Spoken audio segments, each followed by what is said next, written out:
What's up, everyone? How you guys and gals doing? Welcome to the show. We got the Hollywood and Marco show. I'll get a different introduction, man. I've been working on it all day.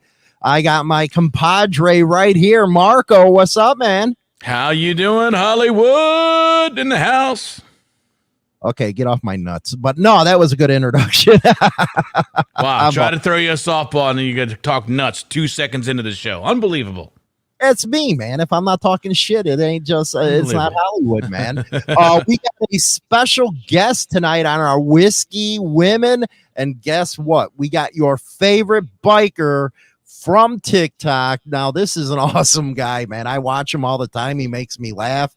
He makes me pay attention. He is on TikTok. What do you think, Marco, about our guest, man? I like him, man. He's I started following him a while ago on TikTok, actually before I even had a TikTok channel, and he covers a lot of ground. You know, he doesn't just talk about motorcycles, he talks about life. He's got a lot of followers, and he's putting out content each and every day. So I really like the space that we're in. There's a lot of people that contribute in different ways. You know what I mean? They have different styles, and they do it on different platforms. And I really love the fact that we can all kind of come together on one stage and highlight somebody doing some good things. He actually has a little campaign going on his TikTok channel right now. I'm sure we're going to get into it. It's a pretty cool idea, and a lot of people are jumping on board. So it's sort of like the knuckle up in the biker world, and he's doing deuces. So it's pretty cool. Shoot a deuce, man. Shoot a deuce.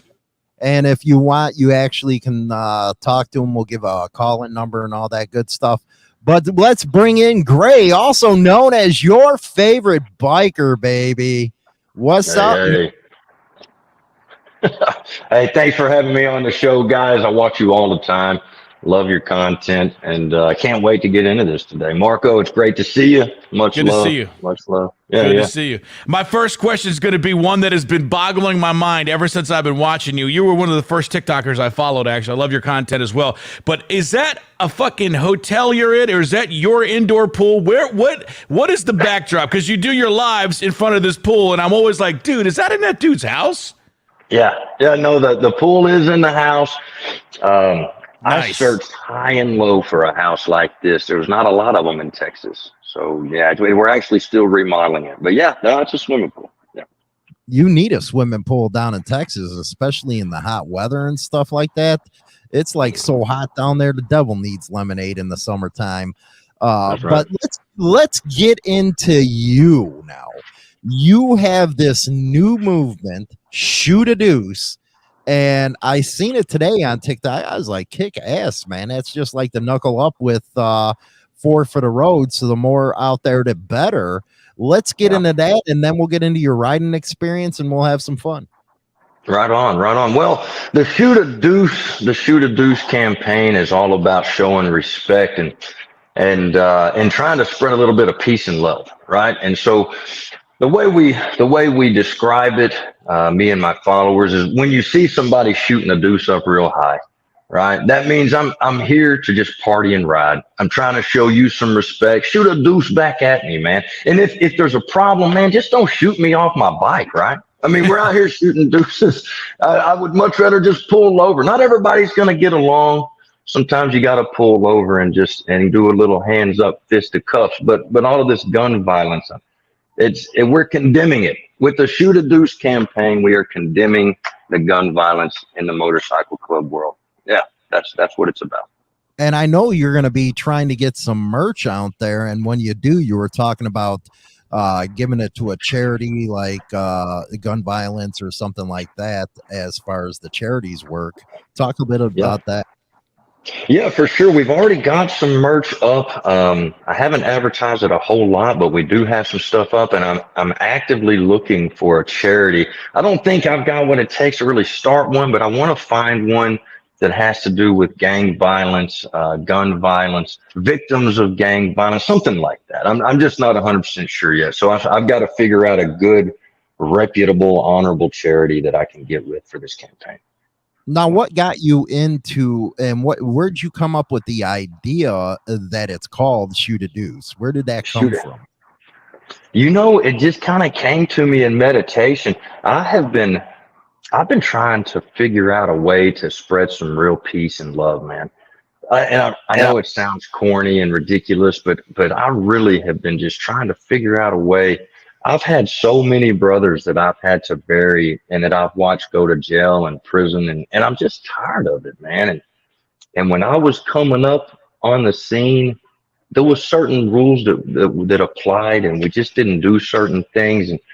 And I'm just trying to get people back to the old ways, man, where we're just spreading peace and love out here instead of all of the violence, you know? Mm-hmm. Now, you said meditation. Are you practicing meditation as far as Buddhist, or is it just something that calms your mind? So I got into that when I was in the service. So I am a disabled veteran, and to control pain years ago, I got into meditation.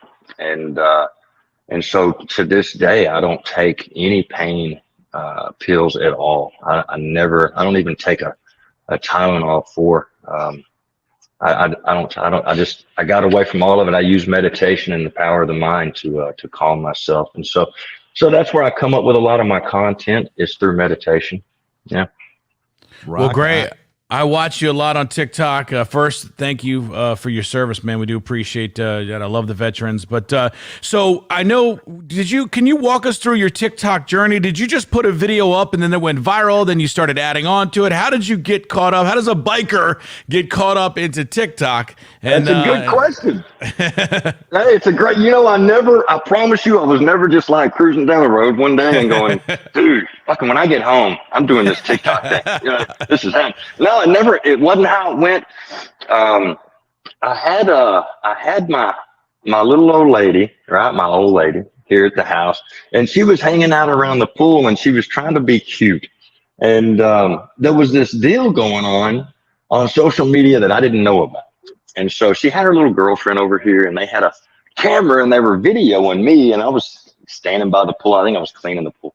And so they come running in here, and my old lady said something along the lines of, Daddy, you'll never believe it, but the neighbor said I was dressed like a stripper. I look like a stripper.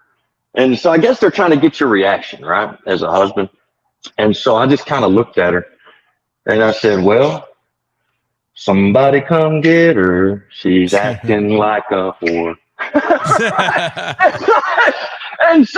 And so they videoed it and it took off, and the account got like 40,000 followers overnight.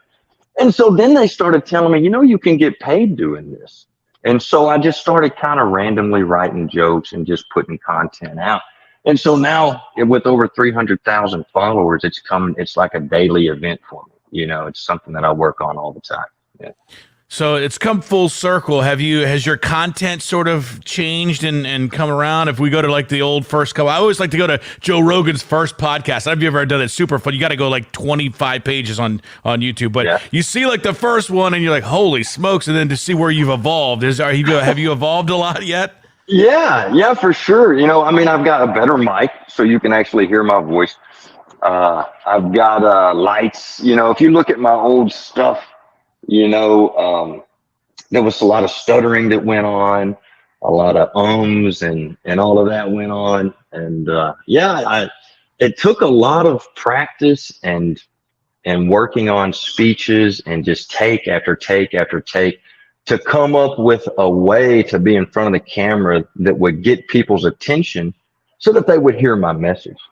For example, when I play with my hair, everybody makes fun of me because I'm constantly, but people watch the channel because I play with my damn hair. I mean, they see me stroking it or whatever, and they watch the channel. They want to see what I'm doing with my hair. But little techniques like that to just make people watch.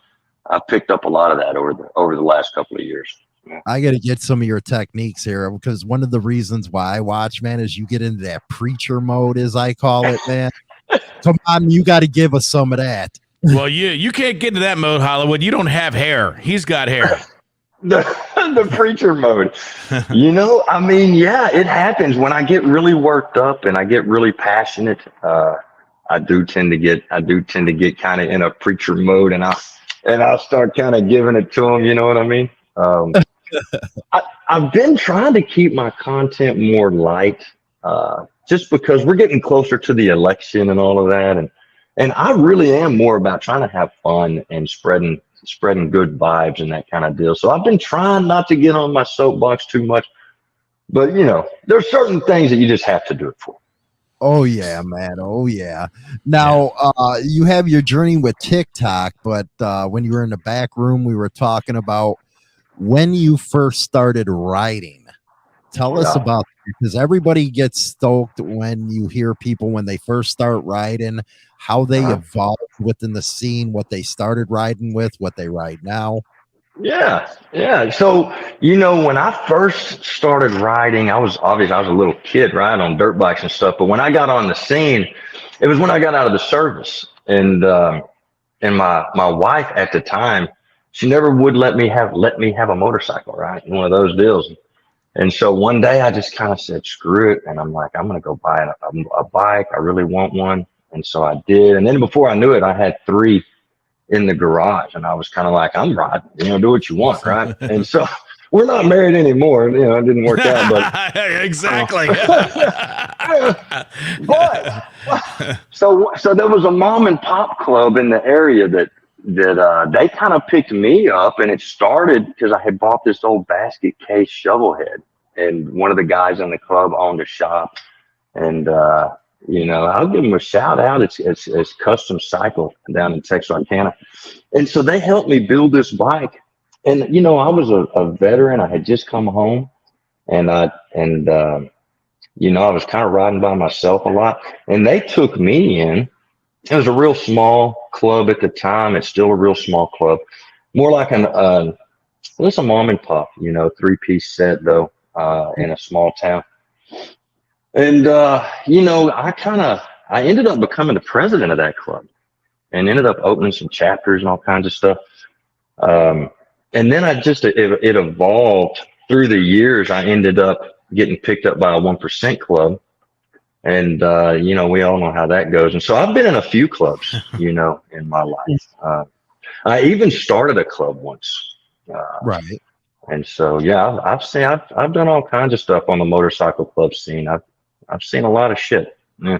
As a vet, Gray, you know, because a lot of people, they sometimes ask why so many vets in the biker scene, and was it camaraderie that you used to have in the military that got you to where you wanted to be into this scene? Yeah, I mean, it was, you know, the guys with that club were a lot of them were veterans. And that was that camaraderie. They saw me. I was at a point in my life where I was kind of physically hurting and such forth.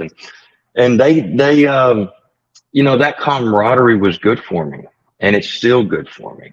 And being in a place where there's a lot of veterans, and most of the guys, I think a lot of the guys I ride with are veterans. Maybe not most anymore, but there was a time where I was in a crew where everybody was a veteran. And you do feel really comfortable and safe around people that are very like-minded like that. And so it was really easy for me to transition from living on a boat, you know, in the service, and then to hanging out at a clubhouse. It was like the same, you know, it was the same type of mentality, just, you know, giving each other shit. The only difference is on the boat, you don't get to party. You got to wait till you pull into port. Yeah. Out of curiosity, is the club you started, is it still around? And if it's not, what was the name of it? No, it actually got absorbed. And when I started it, we started with 13 members. We got blessings from the local clubs, the whole deal, and did it right. And it didn't last very long. I mean, I guess from the time we started it to the time it got absorbed was maybe just over a year, 2 years. But the guys voted. They wanted to be absorbed into this really big, you know, 1% club. So they voted on it, and it happened. But the name of the club was called the Privileged, believe it or not. And we called ourselves the Privileged because we thought it was a privilege to ride up and down the road and kind of live life how we wanted to. But we had a 3-piece set. Yeah. The crowd asked what boat you're on. I would have to say what ship you were on, because none of them damn things are a boat in the Navy. Yeah, you know, well, I was in the Coast Guard and we called them boats. Yeah. So I was on a few different boats, but I spent more time on the Cutter Vigilant down in Florida than any of the other boats. But I was on several different units before I got discharged. Yeah. Now let's talk about the Coast Guard. That is awesome right there. You know, Yeah. you don't watch the YouTube. You guys are freaking crazy, man. You go into storms and stuff. What are you guys, high? What? Yeah, well, you know what? No. You know, there was times where we wish we had something to drink. You know, the God's honest truth, I've seen where 50% of the crew is seasick and can't eat. I've seen where guys are literally strapped to their beds at night, and myself included. Like, your buddy will tie you to your bed with bungee cords so you don't fly out of the bed at night, because you really are out there in hurricanes. And yeah, I mean, you know, we would all sit around and talk about it. Why are we here? Why are we doing this? There's a you know, really. But you know, the thing that stuck with me more than anything else, there was an old chief that come up to us, and he said, "Man, we're here and we're doing this so that everybody on the land doesn't have to, right? You're out here doing this to protect the Constitution and the Bill of Rights and the United States of America and everybody that's there. And so remember, when you get back, that they all have the same freedoms that you have, and they all have freedom of speech and all of that." And so that was one of the ways that we would kind of justify being out there, was the fact that we were doing something nobody else would do, but it had to be done. You know what I mean?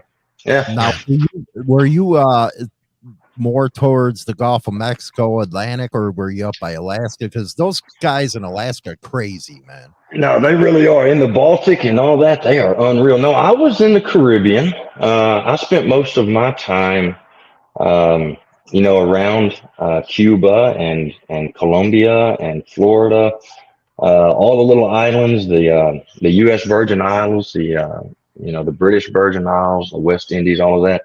I was all over the place. There's probably not an island that you can name in the Caribbean that I haven't set foot on and partied at. And that was my deal. We would go everywhere and at least once, you know, just to hang out. But no, nice. I enjoyed it. It was very rewarding. It was, you know, I would do it again. I tried to get back in, but they wouldn't let me. But, what's the training like in the Coast Guard? How difficult is it when you first step up in that boat in them kind of weather conditions? What kind of training did you need? Oh, man, you know, they really don't. At least back then, you know, what they call the old guard. They really do. They call it the old guard. I've got a younger brother that went into the Coast Guard too, and he kind of makes fun of me because they call it the old guard. But when we did it, the Coast Guard's the smallest branch, first off. A lot of people don't realize that. And being the smallest branch, they're really picky with who they let in. And so you have to have really high test scores and really good physical fitness and all of that. Like, they're pickier than every other branch. And so before you get on the boat, about the only thing that anybody told me was, you know, for the week before, take Dramamine and get used to the motion. And me personally, I had already been on a boat a lot in my life. I had been on boats most of my life. And so I didn't even take the Dramamine. I did just fine. But yeah, most people have to take Dramamine to get ready for the motion sickness, because you are going to bounce around, you know? Yeah. We're talking to your favorite biker on TikToks. Make sure you follow him there. His name is Gray. I got two questions for you. I know you've been in clubs before. We talked about that a little bit. So the first question is, what do your brothers say to you when they see you on TikTok? Do they give you a bunch of shit? And number two, being on the radio my whole life, you know, you're kind of a mini celebrity. So when I go out and meet people, they freak out. Give me your first. I know you from TikTok freak out story, but answer the brother one first. All right. So the brother one, most of the brothers now, most of the brothers are really enthusiastic and they're all groovy, and they call me and like, "Man, I love your content." But in the beginning, it was a different story, and there was definitely a lot of heckling. You know, I would show up places. If you remember, I did one about a scarf. I don't know, like last winter, about how to properly put a scarf on. I show up to the clubhouse, everybody's got a scarf on. Hey, look what we can do, you. And no, they do give me a little bit of shit, but it's all in good fun. I follow a certain guideline, so I can get away with most of the stuff. But as far as my first freak out story, yeah, I got a good one for you. So I rode the bike from Texas to Kansas. I don't know, about 18 months ago. And in the middle of the night, I was only one of us, me and one other guy that rode down there. In the middle of the night, we went into this little pool hall, and it wasn't real big at all. And there might have been a dozen people there. And we went in, and I got myself a Shiner Bach and started my way to the patio.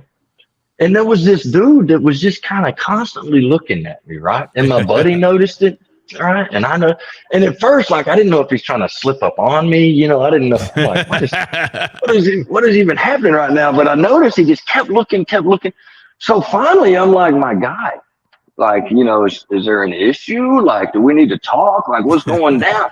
And he goes, no, it's nothing like that, man. Like, I know you probably think I'm a weirdo, but I gotta know, like, are you the guy from TikTok? And I was like, yeah, no, that's me. And he goes, no, I just knew you thought I was a weirdo. And he said, no, I'm straight and everything, but can I buy you a beer? And hey, yeah, it's all good, man. Yeah.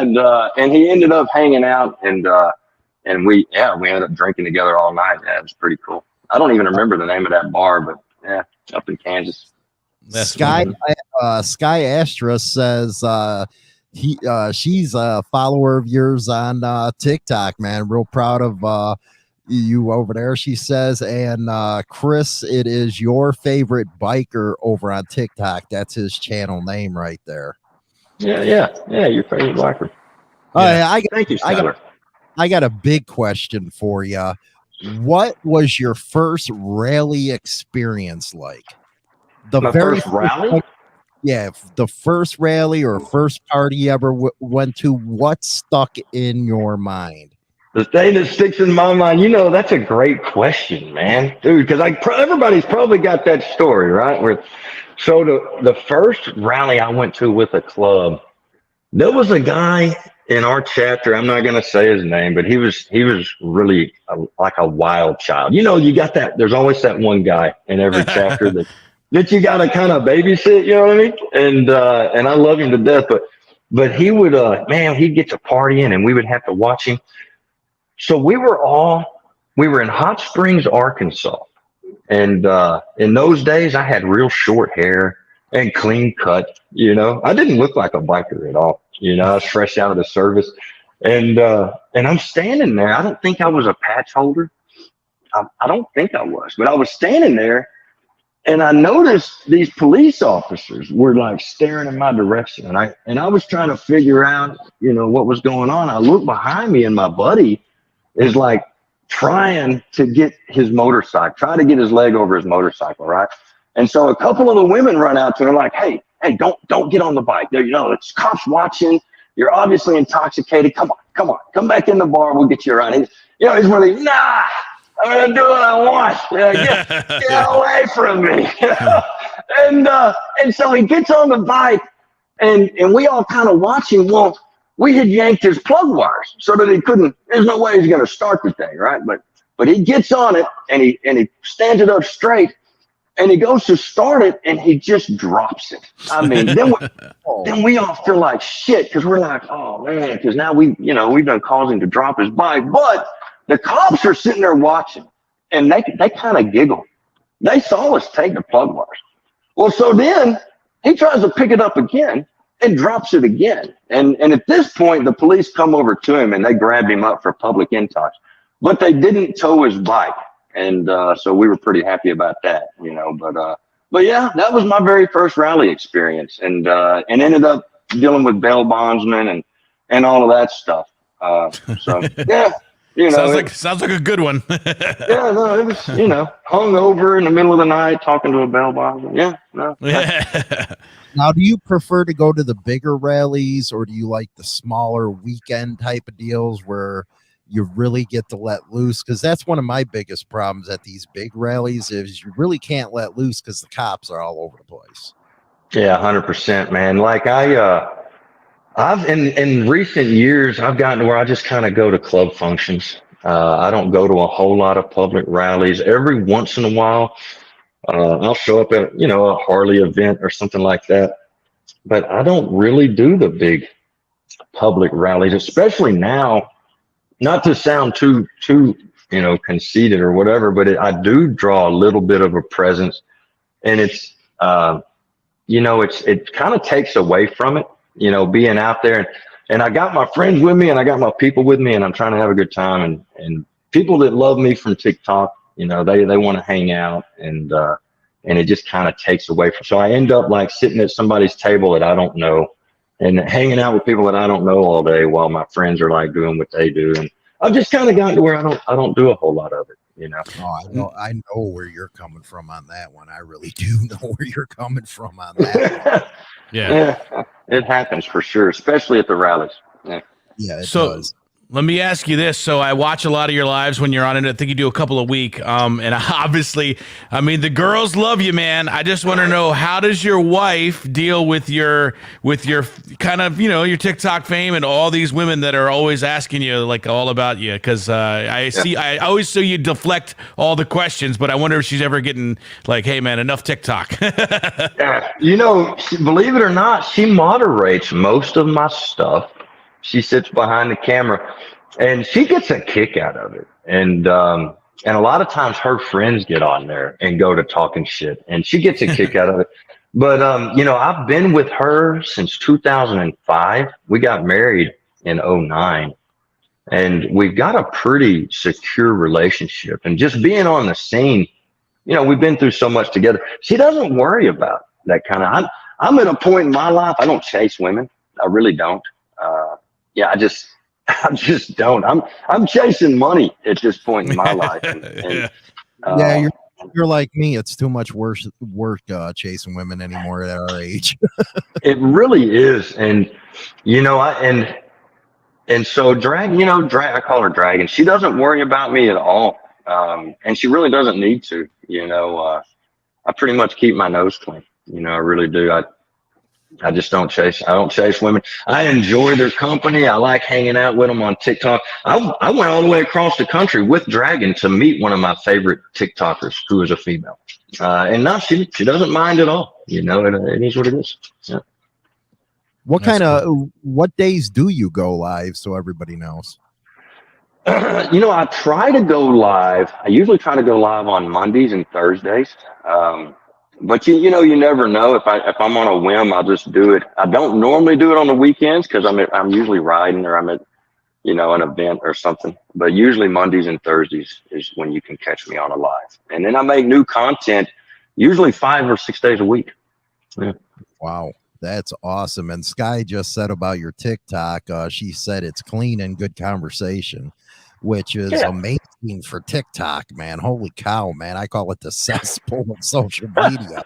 I can only imagine what you go through. I brag about how I don't have to wear gray sweatpants to get views. You know what I mean? Yeah. It's always fun. Every once in a while, I'll spend about 10 minutes, maybe, like in my comments. And of course, we do a little bit different, obviously, content. But man, the hate on TikTok, dude, they just love to spout it. And I'm like, dude, Jesus, I couldn't live in there. But every once in a while, I'll get in and I'll mess with a few people here and there. But man, it is. Do you get a lot of that? And do you read any of it? And you probably don't even care, but. Every morning when I'm drinking my coffee and eating my breakfast, I read all of my DMs and all of my comments that I can, and before I run out of time. And I don't normally reply, but I do see it all. And I don't censor people unless they get like vile. You know what I mean? I do try to keep my page wholesome. I'm glad Skylar noticed that, but I respect everybody's opinion unless they get vile and ugly and mean and, real personable. I let all the comments stay, for the most part. I just leave them up. Yeah. If good you guys call in and ask your favorite biker a question, you can do so. Only thing we will not allow is question about clubs or any of that type of stuff. But if you want to ask your favorite biker question, you can 847-957-1656. We got them on. What's some of your favorite TikTokers out there, Gray? My favorite ones. Well, I watch. I've got quite a few good friends on there. Wicked is one of my favorites. She's a newer creator. She just hit 10,000 followers, but I have a feeling she's going to get really big. She's got very creative content. I don't have a whole lot that I watch. I watch Black Dragon quite a bit. He and I get along. But as far as me, just any one that I'm always looking for, they're all of the ones that I used to really watch kind of left, from the beginning. They're just, all the comedians that were here, they've all kind of left. So no, I can't really think of any off the top of my head that I really watch on a regular basis. Other than Wicked, she's hilarious. She makes me laugh all the time. Yeah.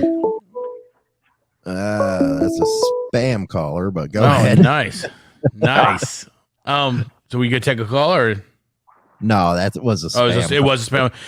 So let me ask you this. I actually am putting together something because I get more hate than most people probably, but because obviously what we do. But I would have put together a version of like mean tweets and just call it something like that. So I already, Mickey Knuckles. He's pretty. I watch him too.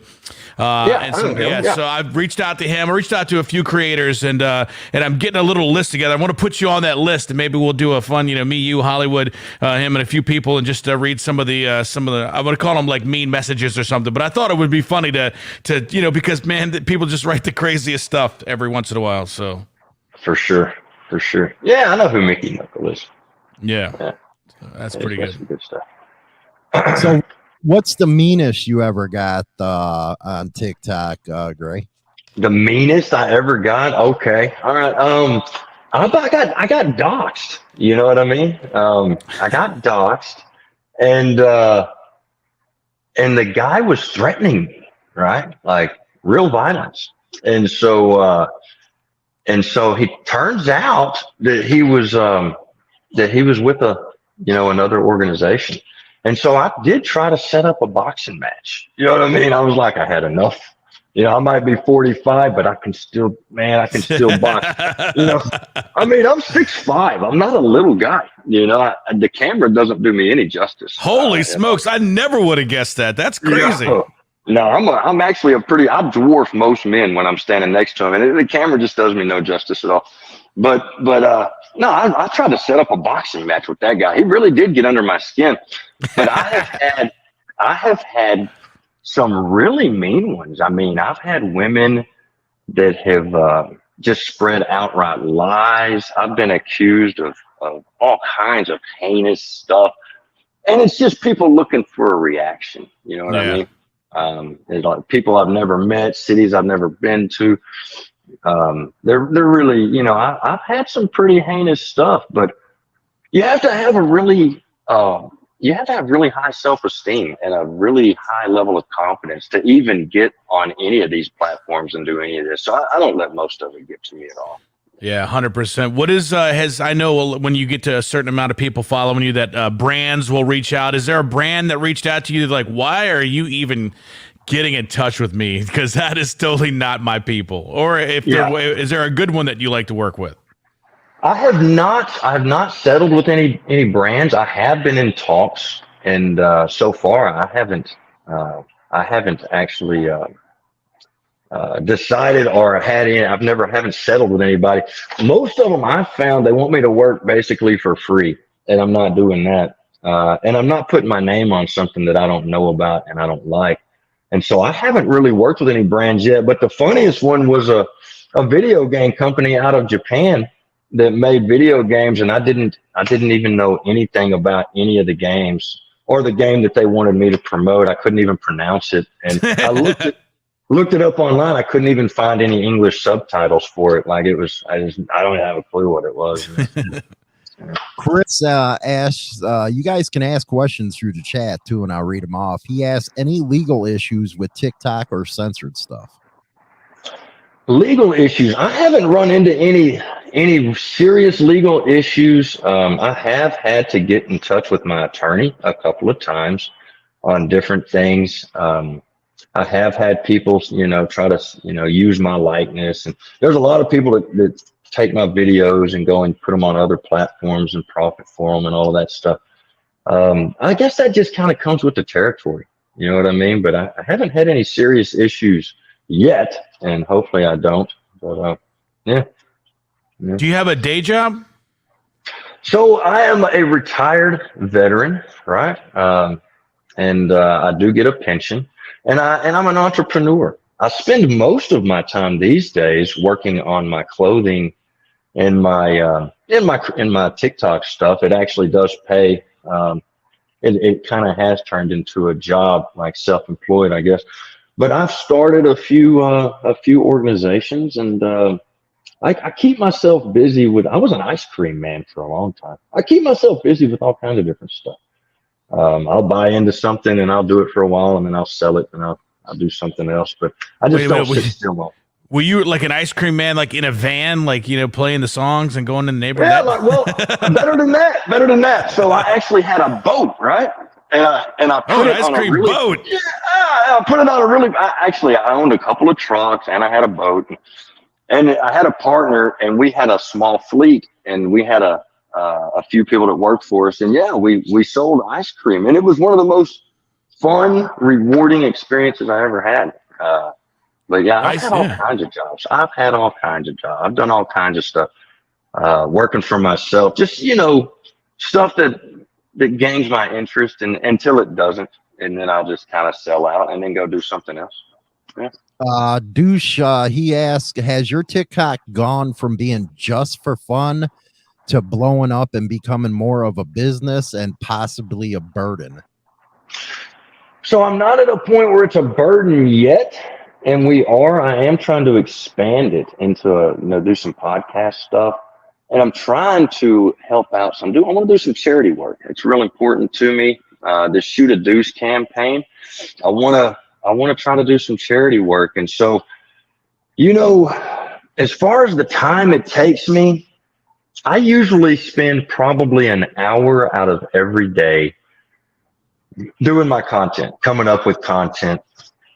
Between just doing takes and meditation and coming up with ideas for content, it takes about an hour out of every day, unless I do a live feed, and then it takes more like an hour and a half, 2 hours. But so far, it doesn't feel like work. It's still fun, so far.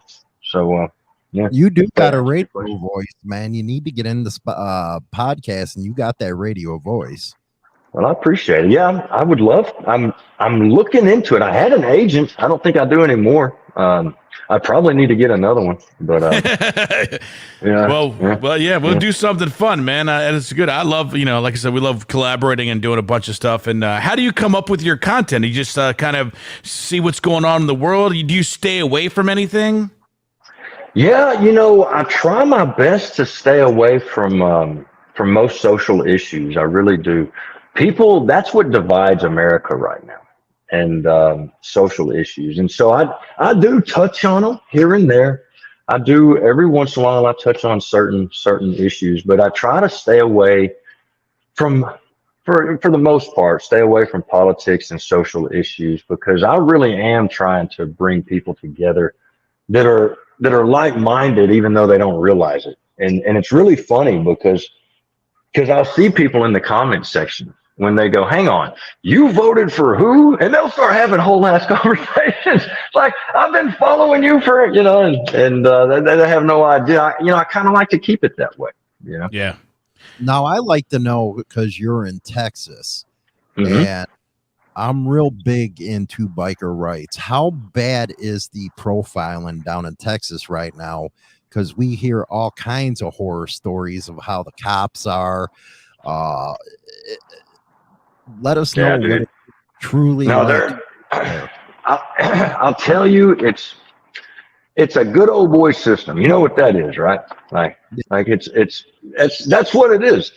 If you're from the area, like me, I live in a really small community, and all of the police officers, they know who I am. They've pulled me over. They've they've taken their videos, they've taken their pictures, and they do that. They'll pull you over, they'll make you take your shirt off and the whole deal, and I've seen people that absolutely dropped all the way down to their boxer shorts, and they'll just take pictures of you and video you and kind of interview you on the side of the road. And then once they know who you are, for the most part, they leave you alone. I mean, I'm just being honest with you, and that is how it is. But because they know who everybody is, you ain't getting away with a whole lot. You know what I mean? You are being watched.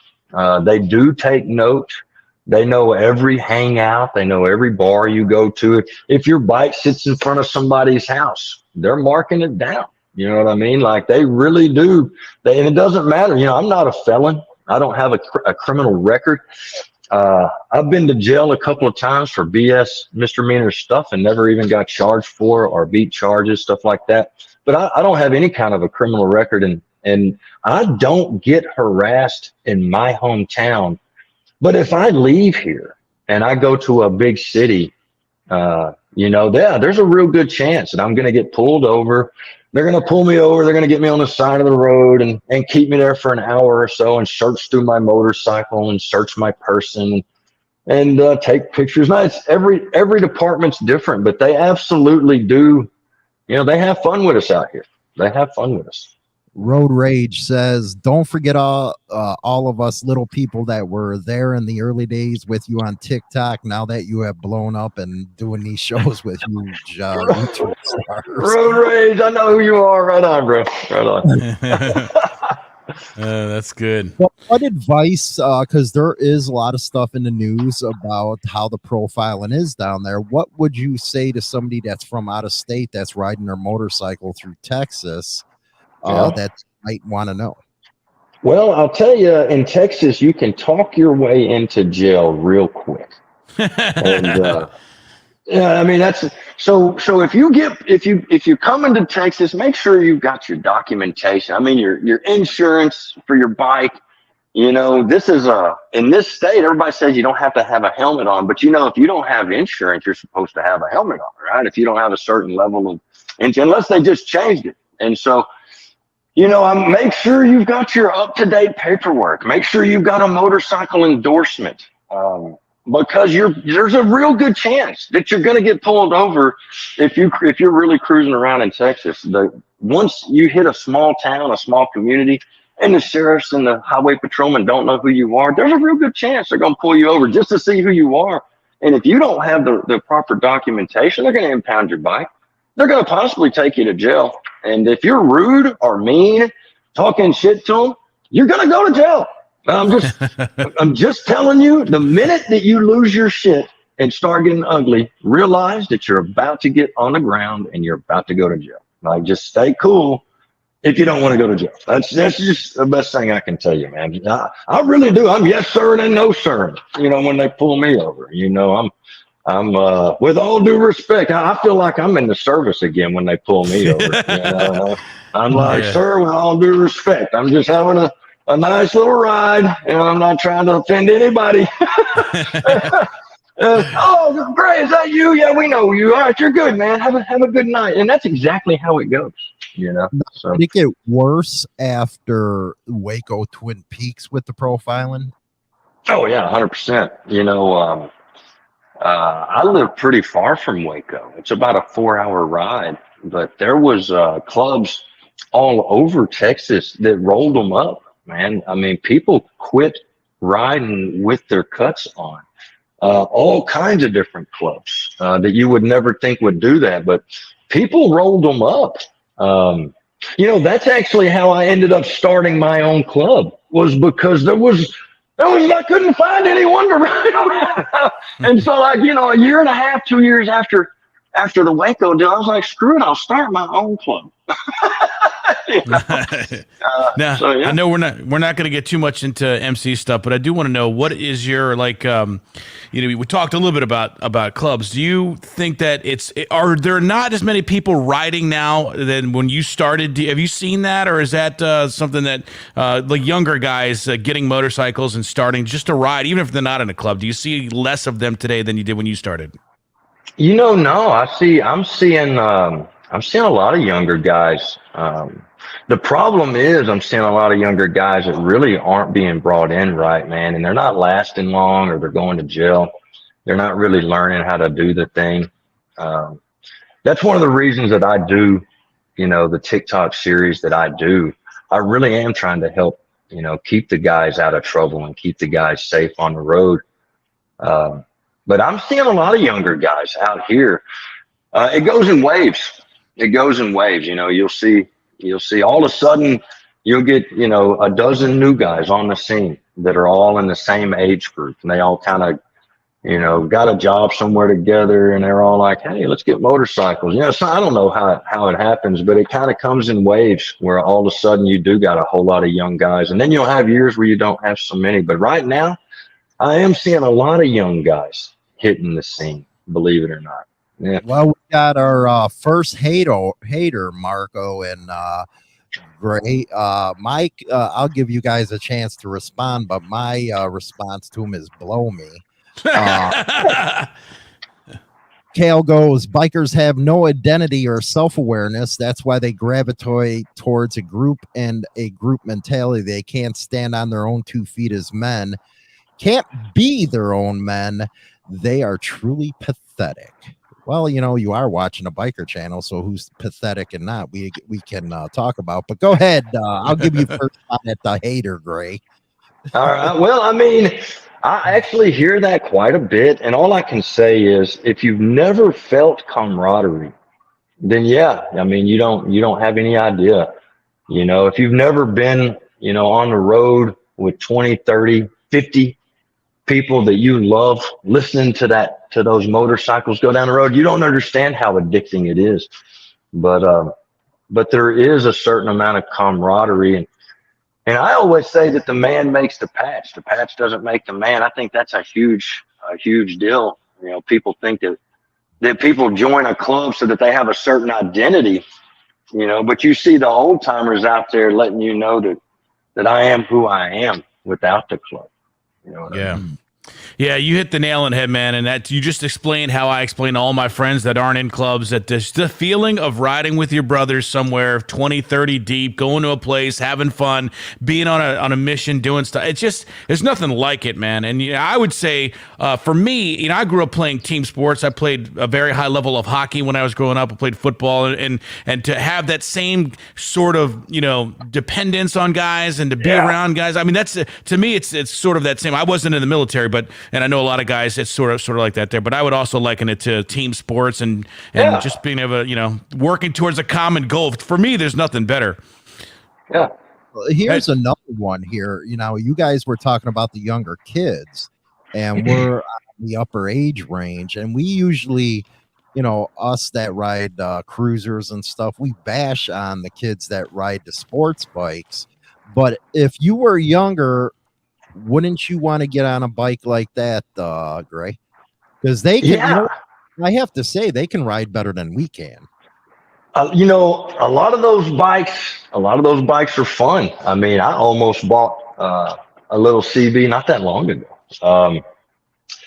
If you like 2 wheels, you like 2 wheels. I'm not going to drive across the country on one of those things, but they're fun. They're fun to just zoom around town on, but be safe, Let me ask you this was a big debate going on TikTok. I'm glad we actually got you on here because I wanted to see what you think of this stuff. The thing is, you're rolling by yourself and you're on the highway and you come up on a pack of, maybe they're 1%ers, but it's a motorcycle club. What is your etiquette for, do you pass them? Do you stay back? This was huge a while back. What do you think? Yeah.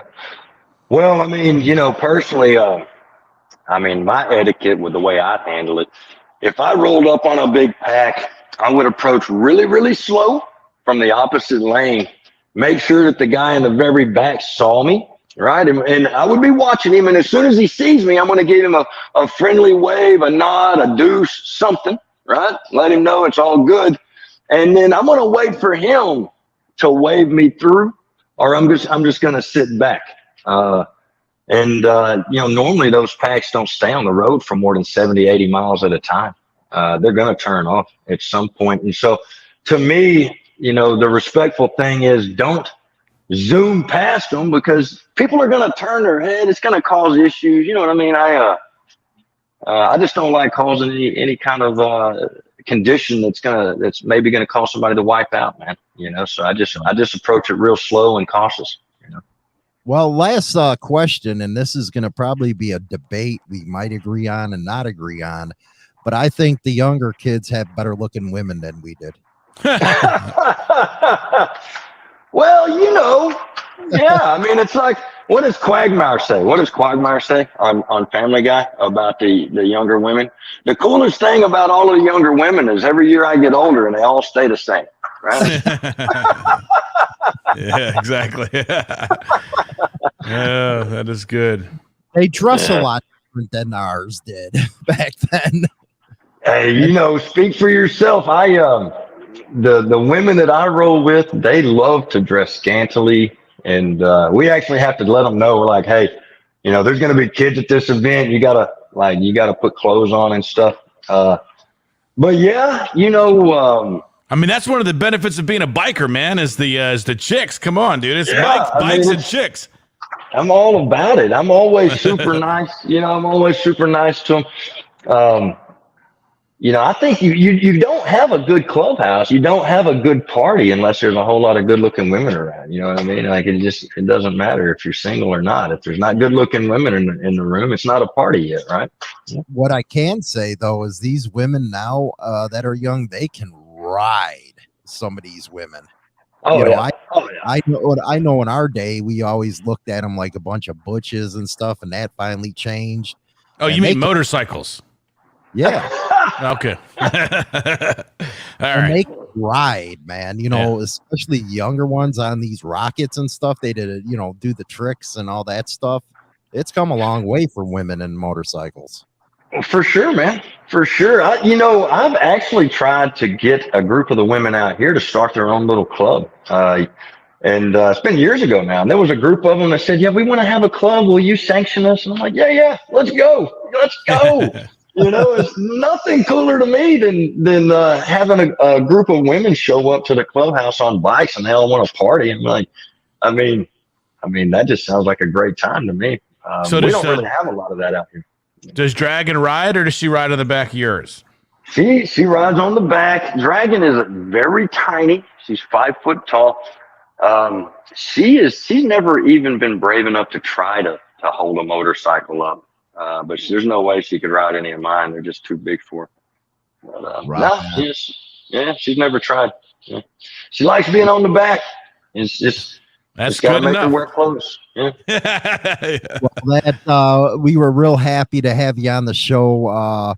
You know, he goes by Your Favorite Biker on TikTok. I really enjoy watching his stuff every day. I know you will too. Go ahead and go over there and follow. I think it's called follow over there, not subscribe, right? Yeah, they follow. Well, they do subscribe also. You can subscribe also, and you never miss content. They do 2 setups over there. Yeah. Rock on. Well, it was a joy having you on, Gray, and I hope that your new movement takes off. It's something that's really needed within the biker scene as a whole. Get back to having fun, partying, you know, doing your thing with your women. It would just be nice to see that go back. But hey, man, yeah, all day. Yeah. Hey, thank y'all very much for having me on your show. And I'm a huge fan of both of y'all, and I was really excited to be here today. So thank you very much for having me on. You're right, awesome, man. We'll keep in touch, man. And if you need help with the podcast, just let me know. Yeah. Hey, we'll do. Hit me up. Yeah, we'll got your do email. Yeah. Thank you. We'll talk to you later. That was awesome, Marco. Yeah. Yeah. You know, he's a good guy. He's a good guy. You know, it was really fun with the positivity that he was bringing. He's got his movement, Two Deuces. I think that's something that the community really needs to know, and it's good that it's getting out on TikTok as well. Yeah, he's got a lot of followers, man, and he's a pretty positive dude. And let me tell you something: in today's day and age, a little positivity in the biker scene is a very welcome sight. And if you ask me, right. What about you, man? What was your first rally, man? I didn't get to hear that from you before we get out of here. Man, my first one. There's been a few. I guess. Man, you know what's funny is I've gone to like I've never been to Daytona Bike Week. I've been wanting to do that, but I just haven't, and I've never been to Sturgis. So if you haven't gone to those two, then you really haven't gone to any big ones. So I've been to a lot of little ones. I grew up in Maryland, so there's a lot in the Maryland, D.C., Baltimore area that are just a little bit smaller. But I've never done a big one. I went to Sandusky this week, or a couple weeks ago here in Ohio, which is probably the biggest one that I've done so far. And Sky says all his content is positive and smart. That's what we need more of. Right there. Mondays on the Hollywood and Marco show, we're doing this series, Whiskey, Women, Party, and whatever. We're just talking about the good that happens in the scene. If you'd like to come on, just get a hold of us. We'll sit there. We're going to have to start telling people bring some drinks, though, man. If they don't drink, bring your Coke, man. We'll toast it. I like it, man. Maybe we'll start the show with a shot, then we'll end the show with a shot, and then we'll be good to go. Right? Yeah, that'd be good. Oh, man. I do miss the good rallies, man, where the women just run around naked on the bikes. Oh. You got a guy in front or a guy in the middle, they get broad in the front, the back. Good stuff right there. Yeah, I mean, dude, that's why, seriously, I mean, obviously I love motorcycles, but, being in the bike scene, man, motorcycles and the biker chicks, is there anything better? I don't think so. No, I don't. What do you got coming up on your stuff this week? We're gonna I'm doing obviously the biker news. Anything that breaks today. I had a little bit of equipment issue, so I'm putting out a video here in just a couple of minutes. And then on my other channel called One Harley Nation, I talked to that chopper guy. I finally got that interview all cut up. We're gonna be putting that out. So it's a chopper builder in Toledo, Ohio. He's really cool. He's actually, speaking of events, he's got this event last year probably had about 5,000 people to it. So it's starting to be one of the real big events here in Ohio. It takes place on a farm, and he talks a little bit about that. So I'm excited about that. Good. You also have some breaking news that you showed me right before we came on air. You got you got a huge scoop on that one, man. Yeah, can you give us a little rundown or what? Well, I want to confirm it first. I got to confirm it first. So it's the story that never dies. Actually, that's what I'm going to be calling it. But I guess there's some people to be on Marco's station, man. You're going to want to hear this one. All I can tell you was Hollywood was right. Hollywood was right all the time. But what do you think about the women nowadays, man? You think that they're actually better riders than most? It's a real good point you bring up, man. I don't know if they're better, but I think they're just more girls riding. I think girls in the 80s and 90s liked to be on the back. I think that was sort of the style. There were a few, obviously, that had their own bikes, but it was not as prevalent. It didn't help that we were calling them butches all the time, but it's a little different. Yeah, and obviously the girls on the bikes that I liked were the ones that were posing on the choppers and the centerfold, the pictures of Easy Rider and all that stuff. But no, I just think that in today's day and age, I run into a lot of girls actually in today's day. They're like, they have their own bikes, and I'm like, hey, jump on the back of mine. They're like, you know what, I want to ride mine. I'm like, you know what, good for you. That's good too. I think they're independent and they like it. And listen, man, if they like to ride, again, there's nothing better than girls and motorcycles and drinking and partying. You got that right. I'll be getting our intro together for next week. I'm always, he's always working me over here.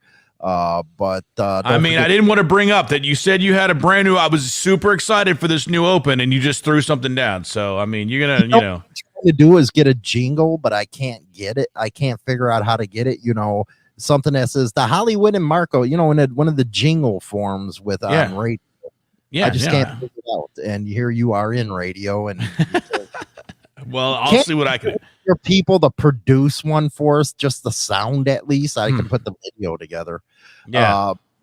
We'll see you next week, everybody. It was a great show. I loved having your favorite biker over on TikTok hanging out with us today.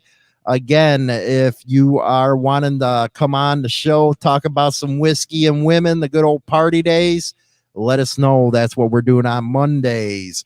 We'll catch y'all later. Rock on, baby. Have a good one.